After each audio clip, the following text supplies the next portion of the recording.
Hi, I'm Heather O'Neill, and we're going to be talking about evaluating formal and informal culturally responsive and accessible assessments. So, what are assessments, right? Assessments and evaluations are two different concepts, but why are they important, right? Assessments are measures used to determine attributes of individual or groups of students, right? Assessments are used to identify individual student weaknesses and strengths. We use them to, assessments provide feedback on instruction and effectiveness and give students a measure of their own progress. So, what is an evaluation? Determining the value of something. Why is that important? Understanding this, the subject matter is critical to the learning process, right? Evaluations are ongoing learning, and they're a management tool to improve learning. Assessments are made up of four basic components: measuring improvement over time, motivating students to study, evaluating the teaching methods, and ranking the students' capabilities to their peers, right, to the whole group. Evaluation is made up of five basic components: articulating the purpose of the education system, identifying and collecting relevant information, ideas that are valuable and useful to the learners, not only in their lives, but in their, profession, analyzing and interpreting information for learners, and classroom management and classroom decision making. So, assessments and evaluations we talked about are used for different purposes, but they do have similar steps. They both specify criteria to observe performance or an outcome. They're used to improve performance and determine quality of the outcome, and can be informative. They can be formative or summative. So assessment's important because, it drives student learning. It's important that it's correcting the deficiency of a student's performance, and it's an integral part of learning. So they must be able to critically think, analyze situations, and make inferences. So what are we already doing as a staff that meet this criteria of assessments and evaluations? So we progress monitor, we're benchmark testing, into unit tests, we state assessments, and map testing. But why are these assessments important, right? We want to utilize that data. Student assessments allow instructors to measure the effectiveness, right, of student performance and specific learning objectives. It allows teachers to adjust their teaching methods. So what are the types of tests? So we have formative assessments that are used during the educational process. We have summative, which is used at the end of the educational process. Self-assessment, which is used, students develop their own judgment or evaluate their own work. And peer assessment is active learning and collaboration, during the learning or through learning. So again, we're already doing these things, especially with our project-based learning. So make sure that we're using that data to ensure that we are adjusting our teaching.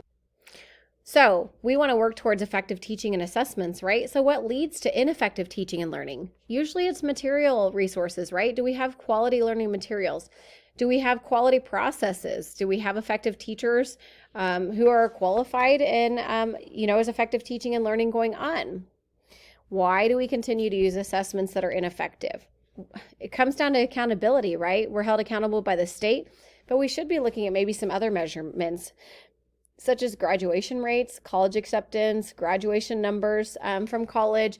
We could look at the military, and then we could also look at some vocational schools. Everyone's held accountable in this situation. The teacher for the students, admin for low test scores, state lawmakers to fix, underperforming students through legislation. But why do we let one test decide how a teacher is doing? It's unfair and ineffective way to gauge teachers, but it seems to be the necessary evil of the improvement process. So critical thinking is key. We know that, right? Kids need to show how they got their answers through applied knowledge, not just repeat it. So standardized tests don't account for that. And changing this changes maybe the traditional teacher-student model. So how can we change this in our classrooms? As a district, we've already looked at doing more project-based learning. So talk with your group. I'll give you a few minutes and see if we can come up with some other ideas. So we've talked about changing assessments. How do we hold teachers accountable? But are we looking at changing assessments to meet the cultural needs, right? Do we have cultural responsiveness to our assessments? And what does that mean? And how can we make it work in our school? So performance assessments definitely are critical ways for students to reflect and share their personal stories. And that's their identities as learners. All instruction is culturally responsive, but to what culture, right? In our school, it's rural white culture. We have very little diversity. We definitely need to be branching out with new curriculum that we have, which we're getting there. But we definitely could do more to include more cultures. So how can these cultural relevant lessons, what should they be, right? They should be putting students at the center and using personal, experiences of students. So how can we adjust that to the assessment portion, right? So are assessments relevant to the culture of our students in your classroom? Have you had conversations with students and families to create assessments based on the learning in your classroom? That way we can be respectful of student cultures.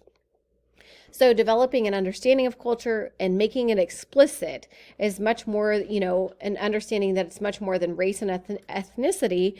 And it affects students' lives, on many levels. The culturally relevant components involve assuring that the assessment process, is beginning with the student learning and what's the outcome,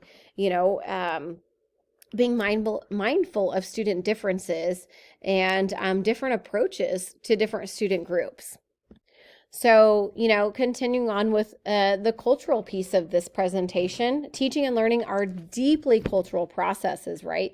Educating kids and, within their homes and the community and in our school, there's definitely cultural underpinnings that, shape the educational goals of our students and how they go about achieving them, right? How do they achieve those goals? So what's happening in the real world? So in the real world, right, efforts are being made in the US to make changes, but ultimately the Western style, quote unquote, education continues to dominate.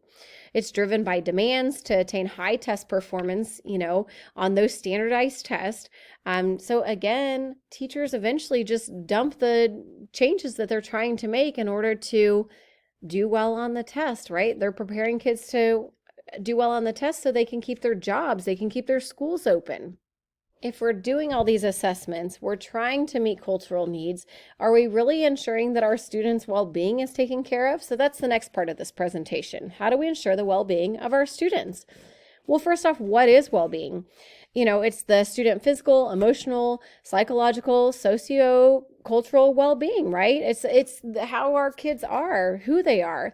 Do they have a positive sense of their self, their spirit? Do they feel like they belong? What's their emotional state, their social state? Do they have, are their physical needs being met? Are they supported through, equality? And do we have respect for their diverse identities and strength? Another key point is mental health and mental illness is on the rise. Are we doing enough to meet these mental health challenges? To ensure progress is being made, we need to create measures in order to monitor this. So how can we improve this? If our student well-being isn't going good, they're going to have poor grades. They're going to have difficulties. So to improve this area, we need to ensure progress is being made, right? So again, coming back to those measures that are being created. Measures don't guarantee that we're making improvements, but it can help guide instruction, to make improvements. Why are we looking to improve well-being? Why do we want to know? Why is it being overlooked if it hinders academic achievement?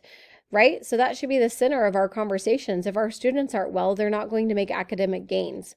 So in our school, how can we do a better job, staff? Can we utilize character education lessons better? We do a really good job at the elementary level, but as we get up to the junior, senior, high level, it kind of drops off. What can we do to improve that? So we're going to pause here and I want you guys to talk about it within your groups and then we'll meet back in a few minutes. Okay, so you've had some time to talk about well-being and how we can improve it, right? So according to the PISA 2015 results, schools are not just places where students learn academic skills anymore. We're places that help students become more resilient in the face of adversity, where they feel more connected with people around them, and we are places where they aim higher in their aspirations for the future. We want them to build those skills. So, How can schools help? We can build positive relationships with students. You know, we know happier students tend to report that they have a positive relationship with their teachers and staff.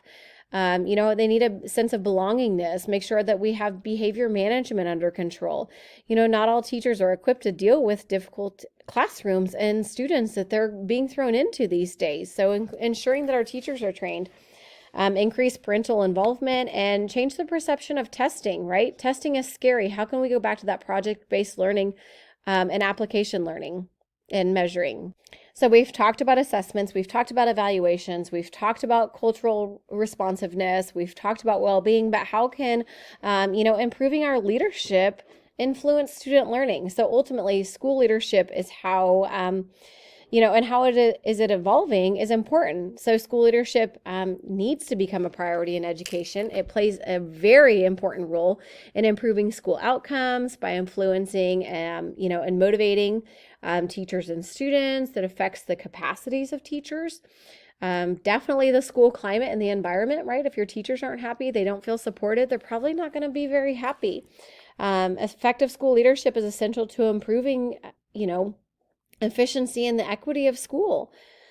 So how can effective leadership influence student learning? Well, school leaders need time, they need capacity, and they need support to do this, right? They need greater degrees of autonomy, and they need to distribute some leadership. It's not a one-man band, right? We need to be able to have several leaders within the school, you know, keeping accountability and ensuring that we are getting training and professional development, not just for school leadership, but school staff and teachers.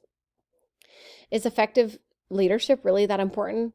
Absolutely. Leadership is not, it doesn't really matter. It is only second to teaching, right? Leaders do this by, you know, setting clear directions or setting clear expectations, setting direction, you know, making sure that everyone understands the goals and the visions and missions that the school has, that the school leader has, establishing high expectations and using data to track progress and performance.